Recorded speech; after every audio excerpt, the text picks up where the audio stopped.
So we're very lucky to have Robin with us here today, Alders. So I'll give it a little blurb. We're sure people the blurb could be very long, but so Robin is Honorary Professor with the ANU Development Policy Centre, also ANU Institute for Climate, Energy and Disaster Solutions, Department of Pathobiology and Population Sciences, lots of different roles. I believe as well that you're the first female veterinarian scientist to be made an officer of the Order of Australia. So clearly a very, very credentialed and experienced speaker tonight with us as well. But you have a lot of experience working particularly with smallholder farmers and producers in sub-Saharan Africa, South and Southeast Asia and Oceania, mainly as a veterinarian researcher and kind of focusing on infectious diseases control in animals as well. So I'm sure we'll hear a bit more about it tonight, but we're very grateful for your time and for sharing with us. So yeah, I'll hand it over to you, Robin. Thanks. Yes, thanks very much for the opportunity to discuss with you on what is a really important topic. I guess if we think about food systems, if everyone in this room was a farmer, you'd be producing your own food and you'd know where it came from and how it was made. And so the food systems that we see today wouldn't be necessary. And so as Emily mentioned, I'm trained as a veterinarian. I ended up spending a lot of time working with smallholder farmers, and my primary interest in infectious disease control was stopping animals from dying so that young children would have something decent to eat. So it's a long road to try and develop sustainable control of vaccine preventable diseases so that, you know, animals and animal production and the production of animal source food improves. So it's been a long journey. And so I was away for over 23 years.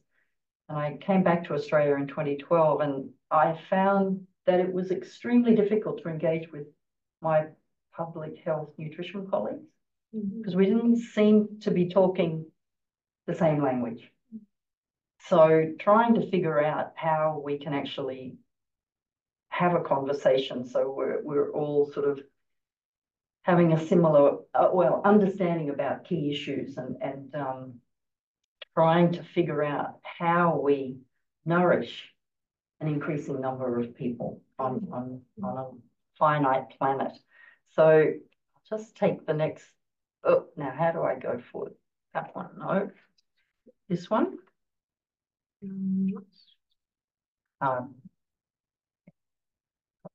Okay, yep. So this is the title I've come up with. Eating as if your life depended on it. Because when I look at the food systems we have, and when I look at the results of the food system, it's food that might keep you alive today, but you know, we know in so many parts of the world that food is part of the problem in terms of the quality of our diet and also in the impact that it's having on the environment, which has long-term consequences for all of us. So if a food system is there primarily to nourish us and sometimes our other members of our household, our fur family that are also in our household, we actually need to understand a little bit about, I want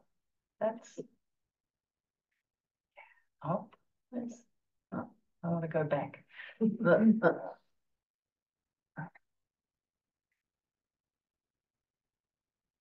Why is it not skipping?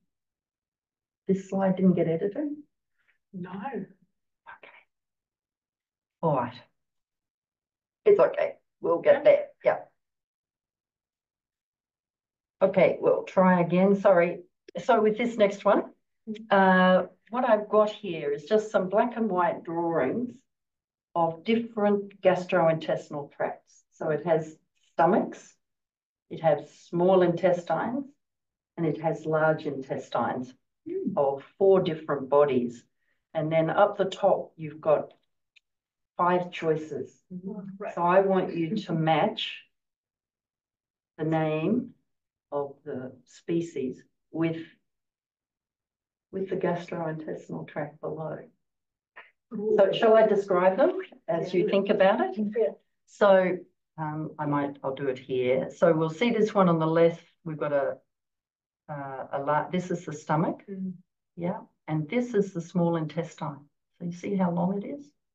This small intestine in an adult of this species is around 25 meters. And then you go into a large intestine here. Then we come over to the next one, and the stomach is a little less complicated. I don't think the pointer's working. Oh, it's not showing up for you. Okay, well, I will work for you here then. Okay, so yes, stomach, small intestine, large intestine. The next one, stomach's a little less complicated compared to this one. Shorter small intestines, around 6 meters here. Large intestine. Then we move over to the next one. Less complicated stomach again, shorter small intestine, really very limited large intestine. And this one, quite small stomach, very short small intestines, and this is the large intestine here. And so with the stomach, it's where we know there's acid and all these things going on to help start digesting the food that we eat.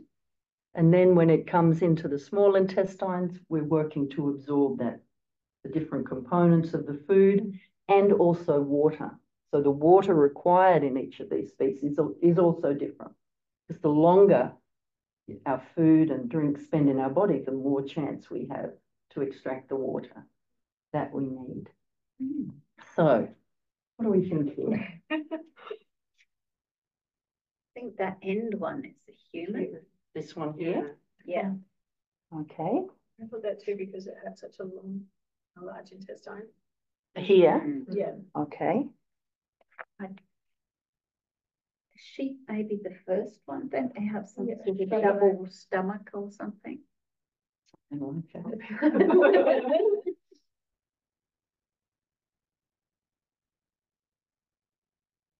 Interesting. It's really hard. How much is the Asian? Yeah. And the longer one may be a gorilla just because they're bigger. This one? Yeah. Or wild guesses. All wild guesses. Yeah. Definitely sheep. This one's sheep. They have a stomach that's divided into 4 parts. And the first one, the very large one, there are just millions and millions of bacteria in there that have a symbiotic relationship with the sheep that helps the sheep to be able to digest the fibrous grasses that it's eating, and then a long time to absorb, and large intestine as well, so that they can absorb the nutrients, absorb the water. But all of this means a very large stomach, which is why they don't hold the land speed record. They don't move so quickly. They've got their body has a different approach. This one, someone said gorilla. Are we sure? Maybe Maybe a cat. So what animal holds the land speed record? Cheetah. Yeah, and what's that? It's cats, cat family. Yep. So if you're going to run, be that agile, you're not carrying a lot with you.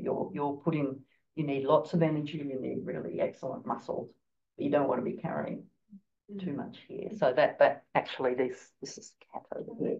Shortest intestine of all. Yeah. And interestingly, there is no gorilla here. Okay. So this one's human. This one's a dog. So let's just see whether I can. Right, so here we are, lining up. And what it means is that under these we've got a herbivore, which is the sheep, meaning it can nourish itself adequately eating plant source food only. Here we've got humans and dogs, both omnivores. They can eat quite a bit of plant food, but to function optimally, they do need some animal source food. And then you've got the cats, where it's got to be primarily animal source food which is very high quality food, because it doesn't spend very long in the body. So you've got to have good quality food so that as it goes through, they're able to get what they need. So that's, and so you've got different digestive systems that match the different sort of niche that these animals hold in life. And so, is anyone here vegan? No. So I'm very interested in, there's increasing interest in veganism. Traditionally, there are no vegan diets in the world, nowhere, because we can't nourish ourselves sufficiently to be able to reproduce. To choose to be a vegan means that you have access to supplements, because without supplements, you wouldn't be able to sustain your life. So vegetarian is possible, with milk and cheese, so ovo-lacto, vegetarian. Very still tricky for young children to get that right, but it is possible.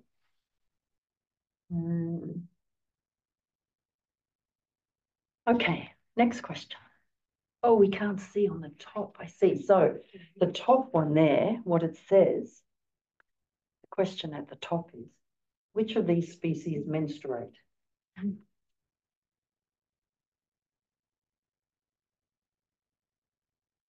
Humans, at least 50% of the species. Yes. Dogs,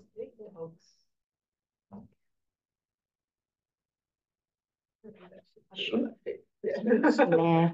No. Okay. I thought the slide asked us. Ah, yes, well done, indeed.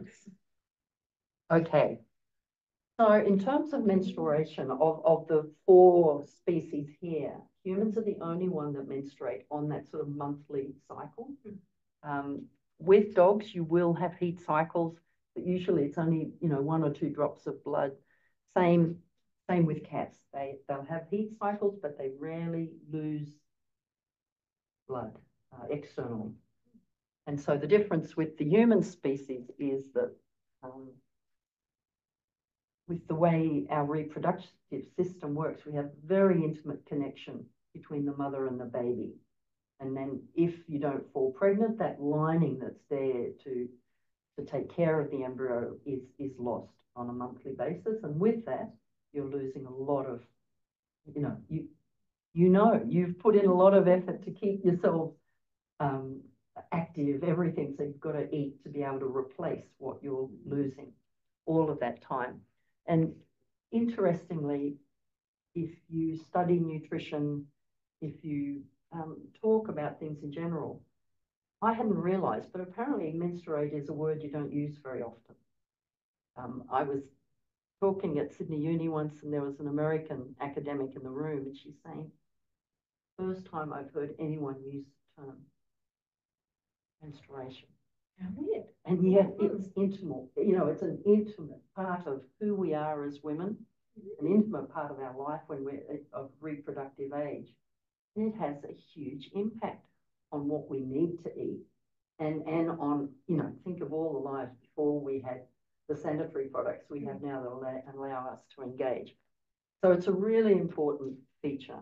There are a couple of other species, but quite rare, one type of bat, that sort of thing, that will menstruate. But in terms of the nutrition, the animals and animal models used to do trials on nutrition, rabbits, mice, rats, none of them menstruate. So that's usually not taken into account when these trials are done.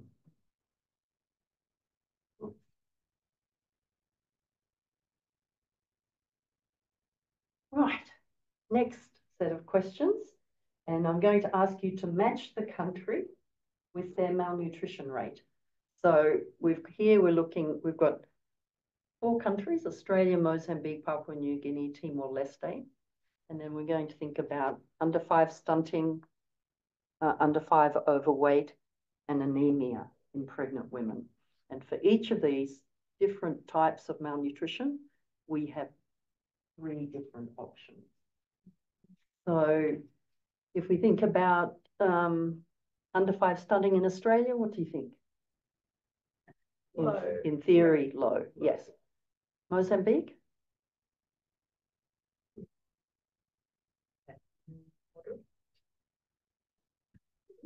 Papua New Guinea? Our near neighbour? These two near neighbours? At least moderate. Maybe severe, I don't know. Timor-Leste, maybe. Sadly, well, let's have a look. In terms of overweight, Australia? Yeah. Huge problem. For the other countries? Anemia in pregnant women? Probably low in Australia, but higher elsewhere.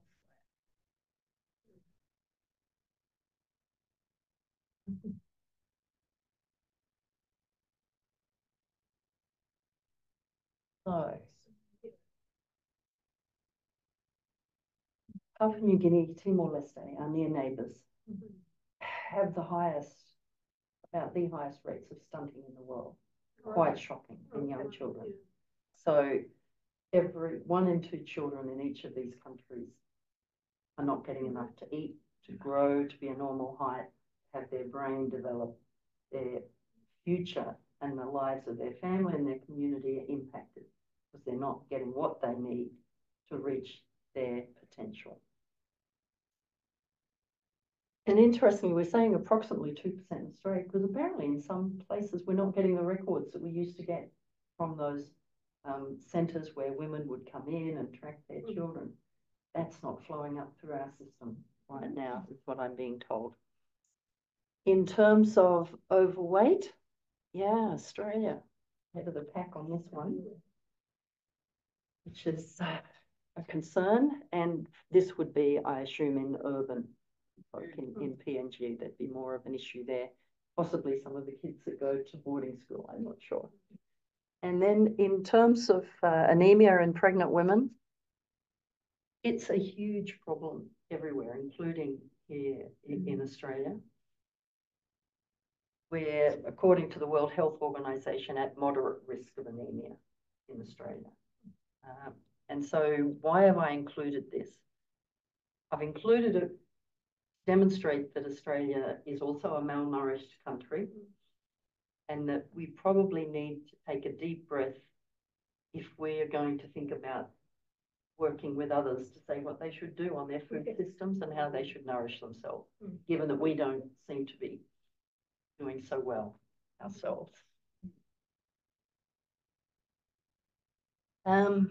Right, so this is now just looking at micronutrient content. So micronutrient, that means vitamins and minerals. So when we talk about macronutrients, we think about protein, carbohydrate, that sort of thing. And when we talk about micro, it's vitamins and minerals. So if we wanted to think about having a vitamin A intake for breastfeeding mothers, this is on average what they need per day. And so how do we do that? How do we get the vitamin A that we need? So we could eat 148 grams of cooked spinach, vitamin A. We could eat some orange flesh sweet potato. You could eat an awful lot of papaya. Yeah. Or you could eat 9 grams of chicken liver. And so 4 women, 4 children, if they're able to have 1 meal with liver a month, it completely transforms their access to getting adequate vitamin A. 1 a month. Gosh. A meal. Liver is packed with vitamin A, iron, zinc, all of these crucial, many of the crucial micronutrients.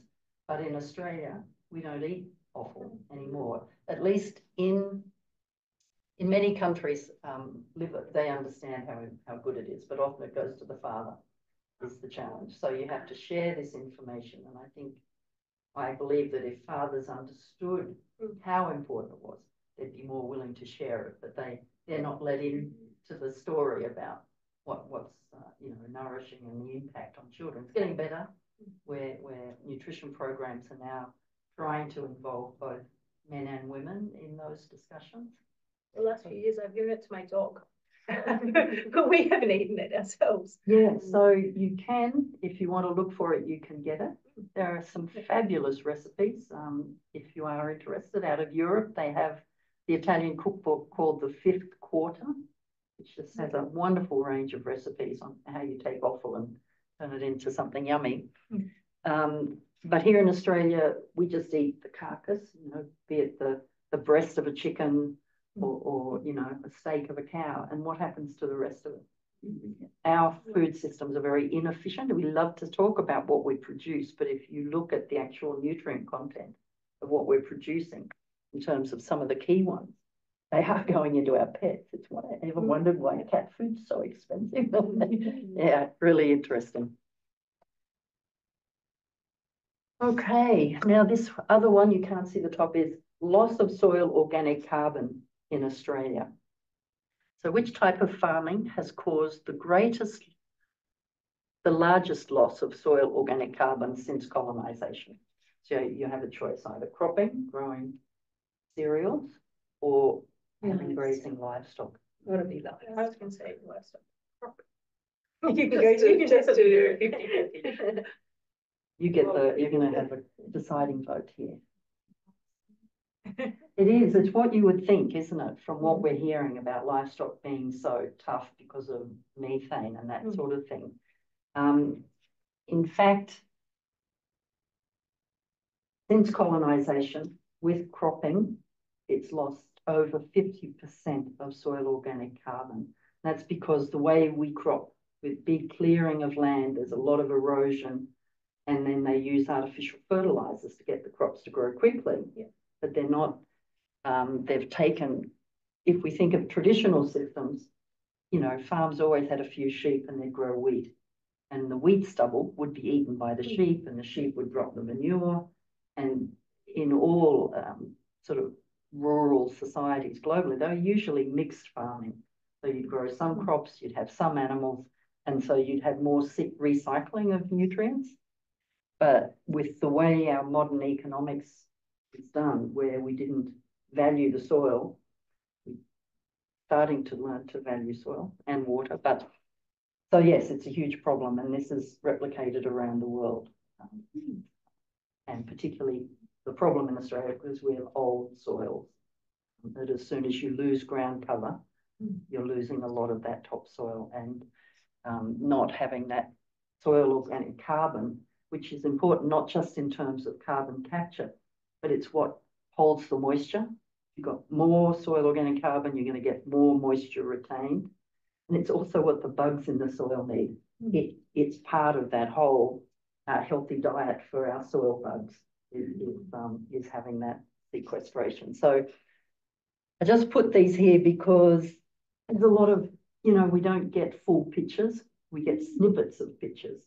And I think it sometimes influences the way we do development. Because now we'll see that there's a big emphasis on cropping, and there should be. But you can't do cropping alone if what you want to do is provide adequate nourishment across a range of geographies. There are some places where you shouldn't crop. It should just be rangeland with sustainable harvesting, either of wildlife or of livestock. So it's just, it's a challenge. So if you really want to know a little bit more, there's a little bit there, and that's it. So that was just to set the scene, just to have a slightly different picture about when we think about food systems, which are there to nourish us. Who are we nourishing? How are we nourishing them? And what are we going to do differently? Because we know our food systems are broken. They're resulting in malnourished people in high and low income settings, and having a huge impact on the environment, because for people who choose to be vegan, you have to eat a lot more in order to get them, so you don't fall over. So that means you've got to have a lot more land area for for crop production, for horticulture. So finding that sweet balance, you know, it may be, you know, 15, 20% animal source food in your diet. If it's the right quality, really reduces your need to then eat a range of plant foods. And that's going to depend on where you are. We don't all live in the Mediterranean.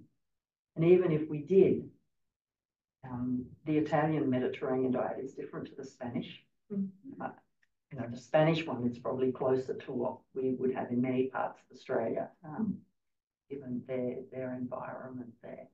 So yeah, that's just there to have a few discussions to think about how we need to understand who we want to nourish and then where they're living.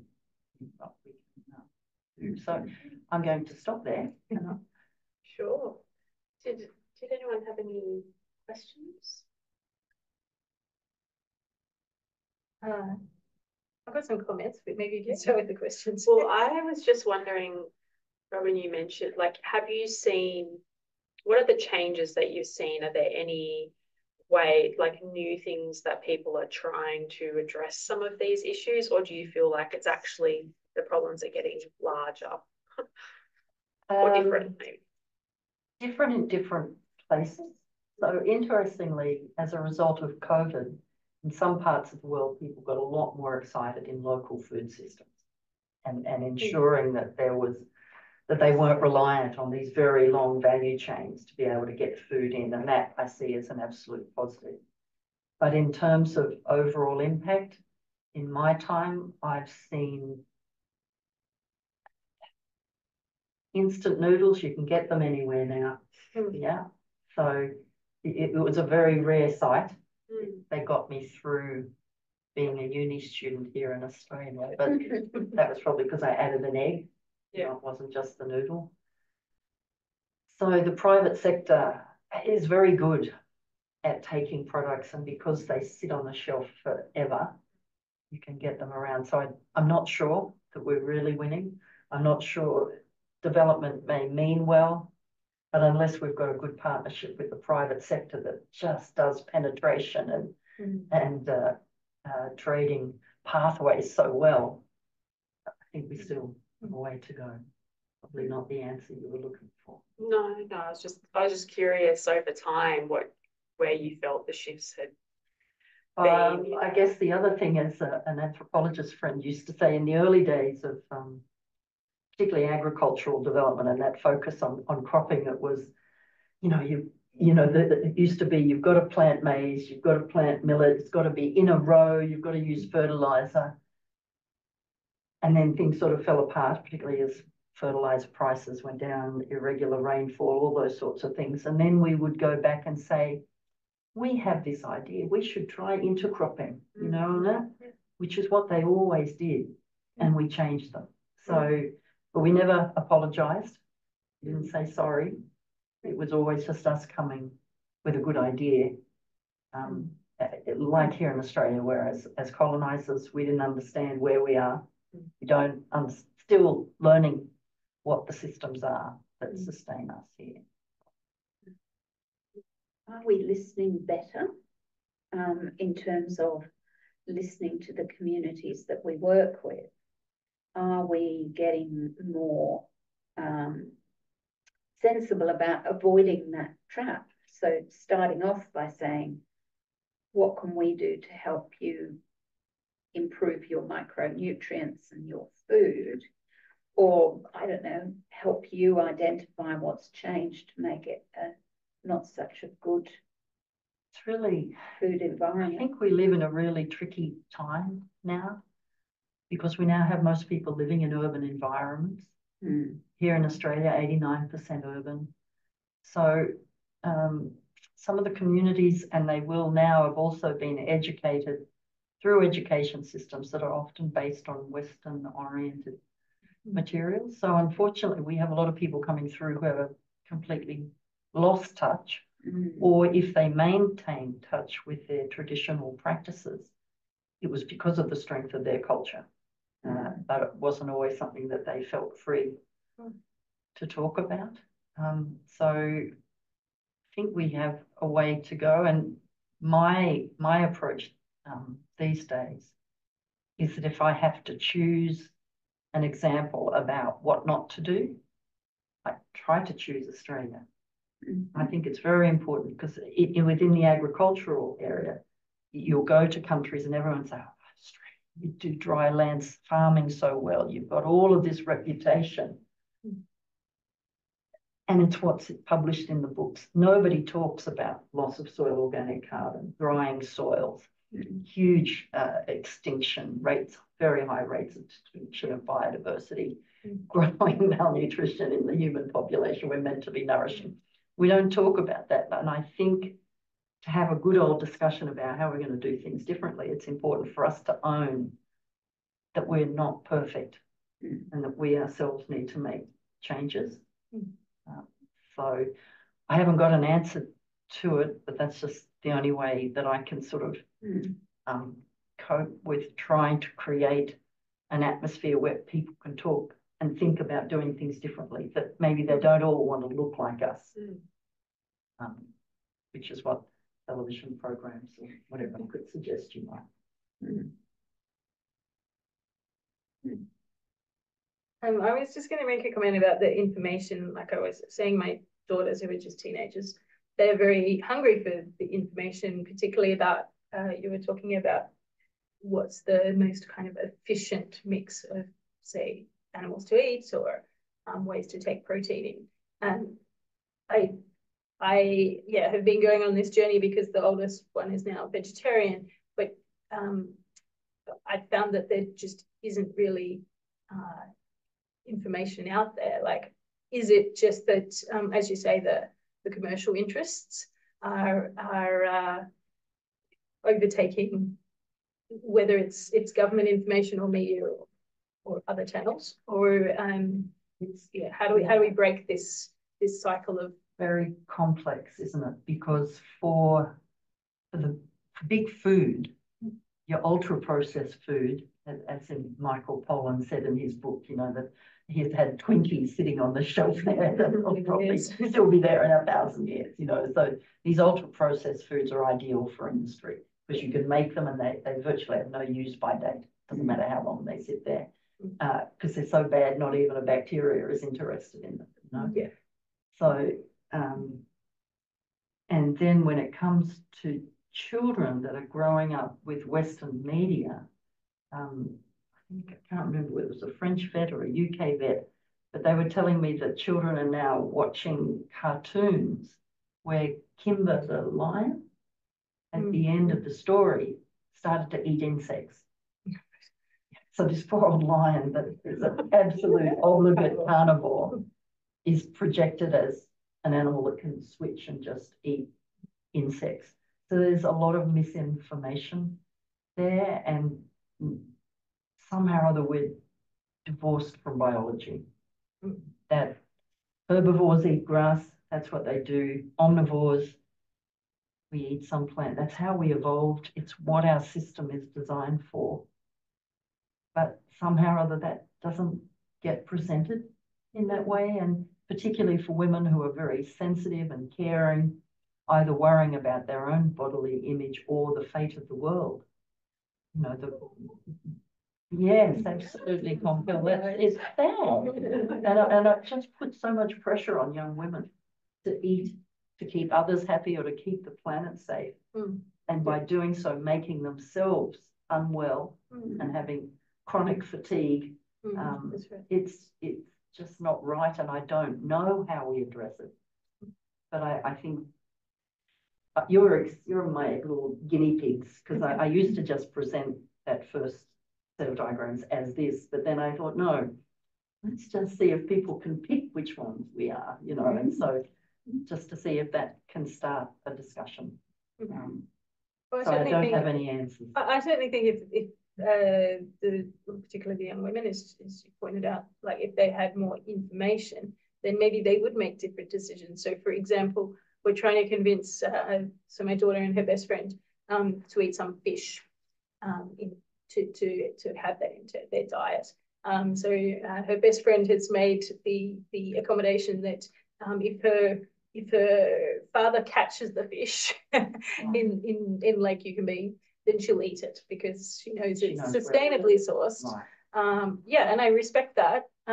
Yeah, but I wish that my daughter, one, could see the benefits in the nutrients, and two, be able to have a sustainably sourced, yeah, a place that we could get that. Fish is so complex, isn't it? Because a lot that comes through onto our shelves is not sustainably sourced. We know that our, wild capture is in big trouble, but in terms of nutrients, the small fish, the sardines, the carpenter out of Lake Malaria, if any of you have enjoyed that, they're fabulous because you're getting everything. You're getting the calcium in the bones, all the organs that are there, really, really nutritious in small packages. So there are options there, and in Australia, I have a colleague just finished her PhD, but if we ate nose to tail, if for the number of animals that are slaughtered, if we ate more of the edible portions, we wouldn't need to slaughter as many animals. We wouldn't need to raise as many animals. But somehow or other, we don't do that anymore. I grew up on a farm, so tongue, brain, liver, kidney, you sort of get used to it. But for children growing up with this white thing on a plate, this chicken breast, even in the 1970s, you'll remember this, it wasn't white. It was sort of a browny colour. There was something in there. Now it's just white. So even the iron content in the chicken, much lower than it used to be. Yeah. I think drawing that link, as you said, Rob, like even in that discussion or activity, trying like back to the biology, like the actual physical biology of different animals and what you need is really missing in a lot of the conversation. And I think there is a lot of pressure to have that kind of environmental and maybe misunderstanding, even seeing it in changing things around, almond milk, and then looking at water. Like there's just so much that people are trying to they're trying to do the right thing, whatever that is. But it's really difficult. Plantations are being locked out of the US because of falling groundwater levels, particularly in California. Where are they turning up? We have new almond plantations in the bottom of the Lachlan. They're very thirsty. So, it's not like growing a crop where you get rain and then they've got to have constant water. So almonds are very thirsty trees in the world's driest continent. Please explain. Yeah. I think I saw like a huge amount of new ones on the hay plain. There's like just huge. How did cotton get to Australia? That's crazy. And it fell apart in the US. We have these linkages and our regulations. No one's breaking the law. Well, some of them are. With illegal water harvest. But these plantations that have gone in, they got planning approval. The land was bought and no one's asking. So we have to do better. So is there a way that we can persuade government to have a more holistic approach to planning and approvals of what people can do? I mean, I guess they're mostly hands off, but things like cotton and the impact on the Murray-Darling Basin is massive. They're trying, and it's no easy thing because the two major parties are quite different with different links, shall we say, to the sort of influences. So it's a challenge. But and here in Canberra, I think our Department of Health, if you look at their nutritional guidelines, they don't really do sustainability. We're a long way behind other high-income countries where national nutritional guidelines have thought about sustainability. So what goes into our guidelines here is based on what people eat, not based on what we can produce sustainably. It's based on what surveys are telling them people are eating. So offal, no longer mentioned anywhere. So few people eat it. And in terms of regulations for dog food and cat food, they have to meet minimum requirements because they have very special dietary needs. There are no minimum requirements for people. Fascinating. Yeah, so it's sort of a responsive food system rather than a planning, a forward thinking. It's industry led. The main agencies that govern food regulation are largely outsourced. They're led by industry. Yeah, I spent and the funding, the research. You know, why was low fat so popular for so long? And very quietly, the US Society for Nutrition just quietly have said, oops, we were wrong about fat. We really should limit sugar because you get low fat. It's the texture comes from the sugar, but the sugar industry funded all of this research, not government. So it's a huge challenge, isn't it? I spent time many years ago now when I worked at the Consumers Association, did a little bit of support work on food labelling, and I've always been a pretty logical person, and going into these discussions it was like, well, it's completely logical that you put on a label that says what's in there that is comprehensible to the people who are going to buy it, and that you could have easily a star system that makes it easy for low educated people to actually understand what they're eating. So eat more of these stars and less of these stars. Its industry was absolutely saying no, no, no, no, we are not doing that, because and government let them. Government let them because, you know, some of us will look bad. Most of us will look bad, let's be honest. And I found it one of the most frustrating things. Absolutely frustrating. Yeah. I mean, it has moved. We do have those little component labels now, which give you, if you're educated. Saving energy. Yeah, that's right.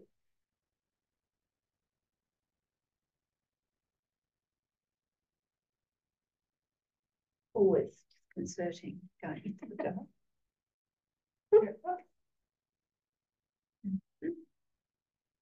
Good way of saving energy then. Yeah. But I wonder, is it different, like, for example, in Europe, I don't know if you know, like, do they have a different conversation about things like food labeling? I'll have Colin go.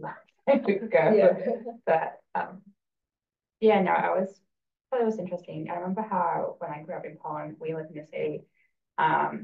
But then every summer, my parents would send me to my cousins, my aunts and uncles who lived on a farm. And I think I was like 9 years old when my uncle taught me how to kill a chicken and have it for dinner.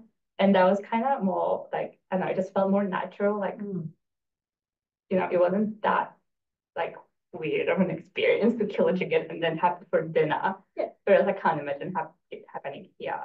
It used to. It used to be when there were, you know, most people in cities had rural relations, but that doesn't happen anymore because we're so urban now. And so if you see that as an adult, you just take these things on board as a child, don't you? This is the way things are. Yeah, very difficult. And I'm sure there are some lovely Polish dishes. Yeah, the Polish food is pretty much based on potatoes and meat. Yeah. But all bits of meat, right? Like I know I've eaten lots of sausage. I'm not sure what it is. Yeah. Yeah, I guess that's the thing, isn't it? That each country has its own challenges with food. I know the speaker that we had in Melbourne last week, Shan Wang, who works for Burnett Institute, has been doing her research in Laos. And in Laos, one of the major problems they've got there is stunting. And it's because of very, very poor child nutrition, which comes from a move away from the traditional food that children used to eat due to various influences, the ideas come through that when you move them off milk, you move them onto rice gruel. I'm not quite sure what it is, but you grind down the rice. So, and then that's all they get for a very long time. So it's really not surprising that they get stunted because they're not getting any nutrients beyond this gruel. And it's like, no, you've got to stop doing breastfeeding. So a lot of their work there is working with groups to try to re-educate the families and particularly the mothers on maintaining breastfeeding for longer, but also ensuring that they get onto a mixed diet at an appropriate time, 6 months or something, I think they say, so that there are different nutrients going into the child's during the growth phase. During the growth phase, yeah. Laos is a tough country, rugged history, isn't it? Very hard country. It's so important because, I mean, when you look at a country's economic development, economic activity, its ability for its industry, for academia, for a whole range of things, you need people who can think. And if you've got a brain that's stunted and a body that's stunted, those people, they've got a whole life penalty. That means that they can't participate fully in the life of the country. That's happening here with our malnourished children. It will catch up with us. Children that are obese. People that are obese often have micronutrient deficiencies. So yeah, definitely hits you in the face in Laos, but I think a bit of a, what shall we say, bit of a time bomb here as well, in terms of not really making sure that people are getting the nutrients they need at those crucial life stages. I was just going to ask about PNG because I write about PNG every day. I was just wondering what the what the drivers are there. Well, it's a long history, and I'm not a PNG expert. So currently, you know that the health system is a challenge. That you don't have. I just think there's been such a rugged history that if I was in PNG, who would I believe? It's really hard to know.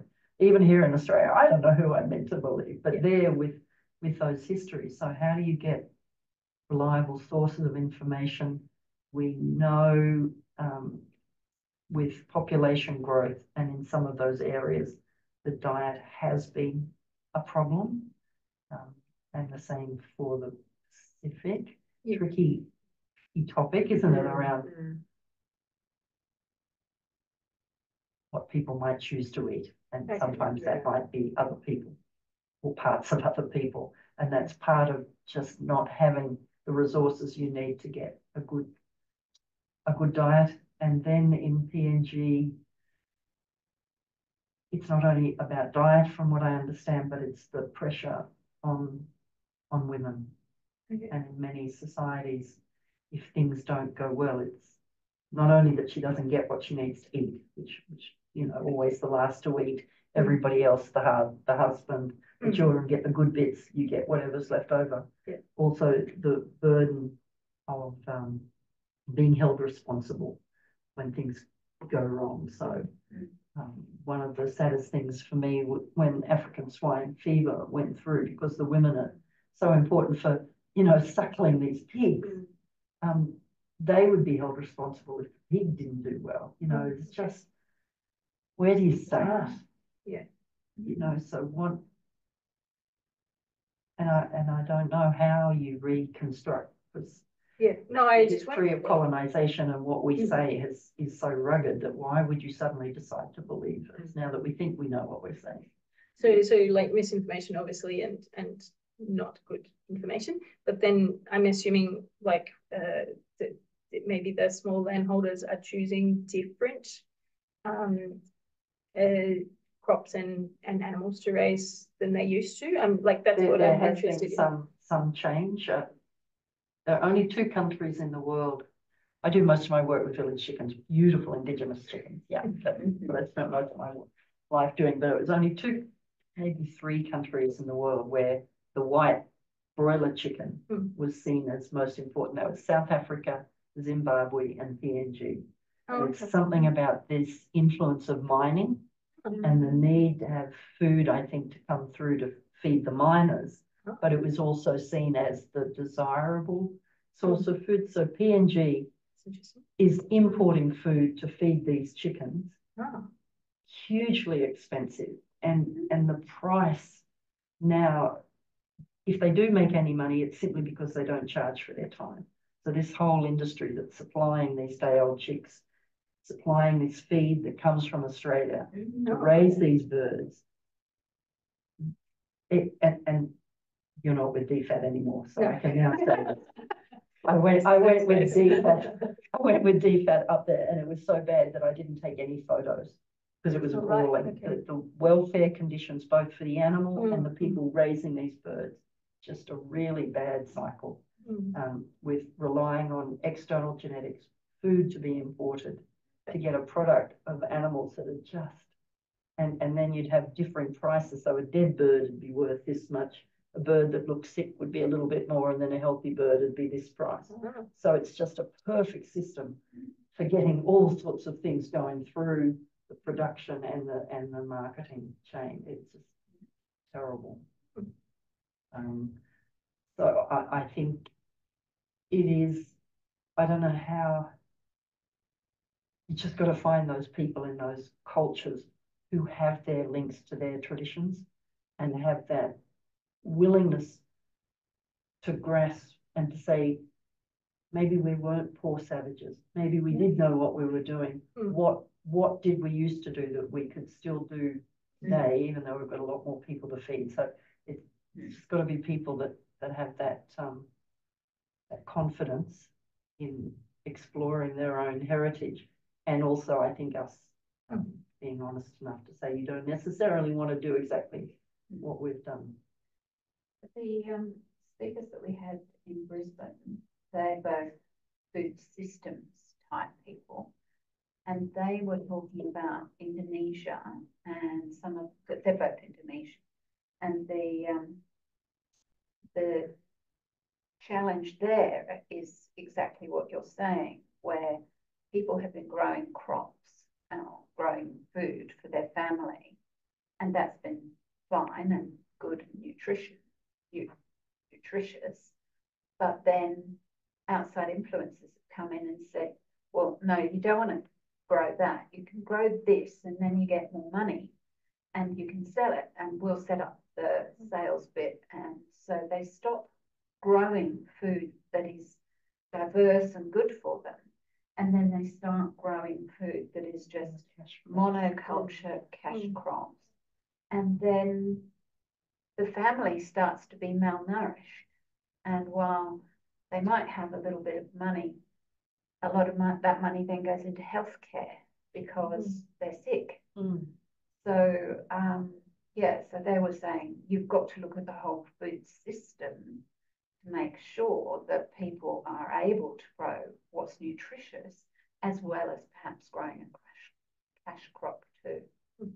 And let alone like the long-term like sustainability of some, like changing some practices, like in the Pacific, in terms of being able to respond to changes in the climate and increasing salinity and things like that, that certain crops that you've moved away from for that reason, and then failing, and then you have a bigger kind of food insecurity crisis on your hands when you can't. Really, it's a great opportunity, isn't it, for those coastal communities across countries and regions to share stories, to figure out what might, salt tolerant crops, such a huge issue. And apparently there's a number of Australian natives that are very good for eating, and in Western Australia they've got a huge salinity problem, and apparently what they're trying to do is to get people to plant some of these green plants. I've forgotten what they call that. Look at my notes. and they thrive in that sort of environment, but it's getting then people to eat them. So we've got to be re-educated to eat some of these greenery in our vegetables and whatever, so that we can match the food production with, you know, what's good for us, because it's got good stuff. Yeah. But again, not perpetuate the salinity issues that coming around because of monocultures and extensive clearing and all those things. Yeah. And we still remain the country in the world that clears most. It's frightening. It's really interesting, isn't it? So can I turn this off? Can I make sure now I can speak freely? Completely. Thank you, Robin.